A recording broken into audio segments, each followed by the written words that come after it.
I can't take a normal picture right now, but it's beautiful.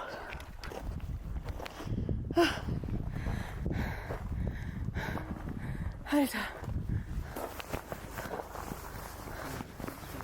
Is this the...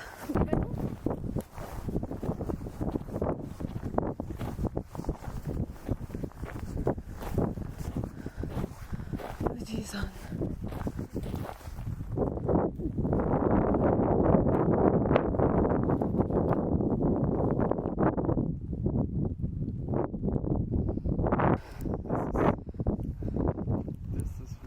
This is Fuji. Oh my god. I'm so glad we did this.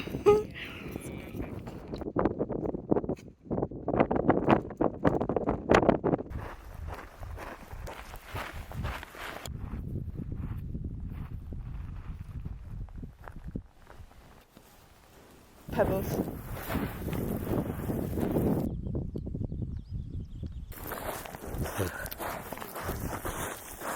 Ooh.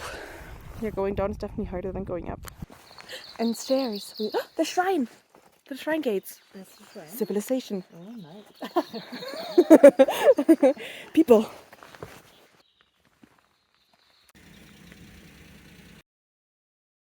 So I thought, while I'm still in this great hotel room fit, looking like I actually did it and not lying to you, I thought maybe I should like talk about it, because honestly, climbing Fuji has been for me like something that I wanted to do ever since I came to Japan. It's kind of like that star in the distance that seems always reachable but also unreachable at the same time. And I wanted to climb Fuji for mainly two reasons. One, just the challenge of it. I mean, it's a challenge. I will not back down from a challenge like that, and I really wanted to do it just to prove myself I could do it. And the second thing is that I have this strange, weird love relationship with Fuji. Like, when I came to Japan, the first trip that I did was here to Fuji Yoshida to see Fuji. It was something so important to me that it was literally the first trip I've ever booked outside of Tokyo then. Whenever I see Fuji, it's just like, ah, Fuji. Like, sometimes from our like outside campus in Toride, when you go to the 5th floor and you've got like great view and weather, you can see Fuji in the distance. From Tokyo, it's actually visible most days if you have great weather. And whenever I see it, there's something like just warm in my heart. I just love this mountain. I've always loved it. I will always love it. So of course, you research how to climb Fuji. You ask your friends, did you climb Fuji?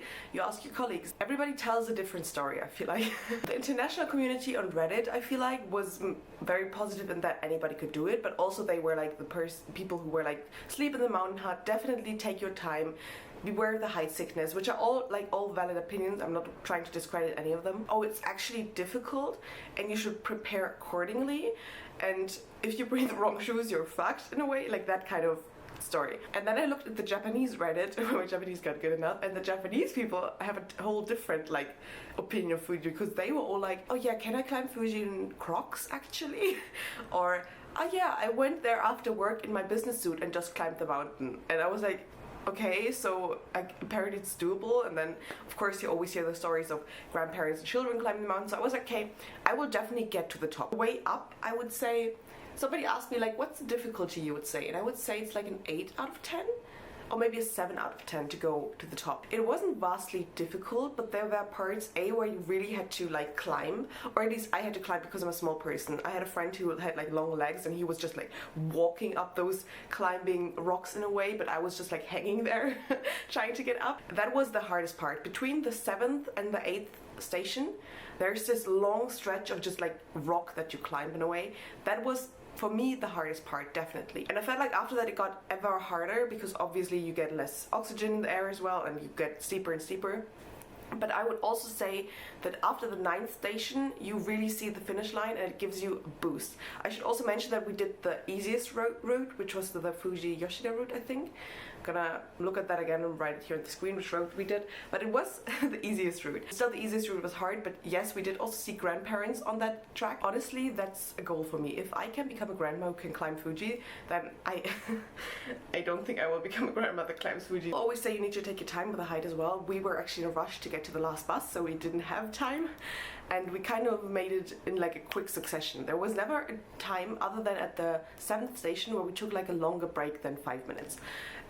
So we really kind of rushed up that mountain, but for me that is kind of my style. I want to do it as fast as possible, and if I have to rest, I obviously rested. Like during the last stretch, I think every 20 meters I had to just take a minute and then climb another 20 meters and take a minute, because I was just so done at that point. And then when you get to the top, it's all worth it. Suddenly all the pain vanished. Like the last 2 meters, I remember I couldn't feel my legs anymore. It was pain in every step. And then you're at the top and suddenly everything opens up and you're like, oh my god, I'm at the top of Mount Fuji. And then I just ran to the crater. The pain was gone. It was only happiness. I think that is what I kind of love about climbing now. I was always a person who hated hiking and climbing, because it's just, yeah, why would you push yourself to a point where your body is just like, why are we doing this? And I always get to this point of, why the fuck am I doing it? But once you actually reach your goal, it is always worth it, and I really love that. It's great. I ate my onigiri then. I should have eaten more along the way. I should have also drank more along the way. I only had packed like 1.5 liters of water, and I thought that maybe at the top we could get some, but we like climbed during the not official climbing season yet, so it was on a Thursday, which the trail that we did was officially open, but it also wasn't very officiated yet. It starts at the 14th of July when everything really opens up. I have to say as well, because it might sound that like it was actually easy, and I would say it was an easy climb, but it was because we had perfect weather conditions. Like honestly perfect. Like it wasn't too hot, it wasn't too cold. I actually packed too many clothes. That's another mistake I did. I packed like winter clothes and everything. I didn't need any of those. It was actually so warm, even at the top. And it also was not that many people. I think it was because we were still outside of the very official climbing season and on a random Thursday, not on the weekend, that it was actually like, I think, of course you always see people. You're never alone on the trail. But at the same time, it was never like you were stuck behind people, or it can get very crowded like it can get in high peak climbing season. So I think that was the only reason why we made it to the top so quickly. And in retro perspective, I tried to like calculate how long we took to the top. I think from the 5th station where we started to the top, it took us like 4.5 to 5 hours. But I think that was only because of all of those perfect conditions, and we also didn't experience any height sickness, which of course can crash for some people the whole experience, and it's something you never know. But then we tried to go down, and the official going down trail is still closed, so they want you actually to go back the same way, but we were like never, and we went past the this is closed, go back sign, and the way down, I would say the way down was more difficult than the way up, actually. Like, looking back at it, the way up was difficult, but it was also always rewarding, and the way down was just pain. Because you slide down through this gravel, it's literally like skiing down. It really is.